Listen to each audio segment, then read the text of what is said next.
Est-ce que tu utilises le feu pour certains cocktails? C'est un peu impressionnant, des fois on voit sur les comptoirs de bar, le barman met le feu, au comptoir. Ça t'arrive ou Ouais, ça tu peux le faire, c'est plus pour le côté chaud, voilà, mais sur certains SHOW. ouais, Alors moi je joue pas spécialement avec ça parce que j'ai un petit oui, établissement et que j'ai très peu de hauteur. Et surtout, l'entrée est un couloir. Donc en fait, on a les tabourets du bar, on peut passer un moment, ouais, mais la salle en elle-même est dans une autre pièce derrière. OK. Donc en fait, ça c'est bien quand tu as une grande salle ouverte et que tu vas attirer l'œil des gens.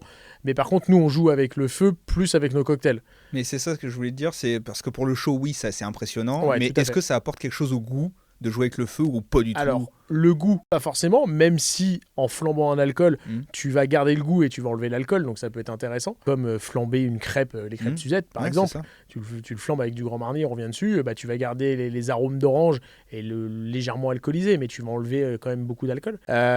Surtout ce que ça va apporter de la visibilité et ça va apporter de l'odeur. Donc effectivement, aujourd'hui, tu as les cocktails fumés qui sont très tendance, Mmh. un peu comme en cuisine, je reviens dessus. Et aussi, le côté feu, tu as un cocktail qui s'appelle le zombie, où tu vas flamber un demi-fruit de la passion avec de l'alcool à l'intérieur. Donc ça va être joli en présentation, et surtout, ça va apporter une odeur. Mais l'odeur participe au goût Ah aussi. bah complètement. Donc Un cocktail, tu peux avoir le meilleur cocktail au monde, s'il n'est pas beau et qu'il sent pas bon, non, ça fait partie. Un cocktail, c'est comme une assiette en cuisine. Il faut que ce soit beau avant d'être bon et il faut que ça attire l'œil. ouais. Et nous, c'est pour ça que je dis souvent, quand les gens viennent pas pour un cocktail, ils vont vouloir forcément parce que entre voir les verres y passer, les jolis verres, les jolies couleurs, tu peux flamber du thym, du romarin, de la cannelle, Mmh. tu as l'odeur qui va venir aussi. Et si en plus tu as la petite flamme qui passe, bah là, c'est la OK. totale. Tu picoles toi quand tu travailles?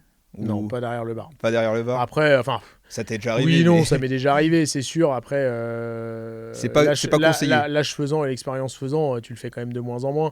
Et puis après, il y a picoler et boire un verre. Oui, oui. Moi, je déconseille tout le temps de picoler Ah derrière le mais bar. Tu le sais très bien. Moi, mes barman, ils ont interdiction de boire un verre derrière le bar.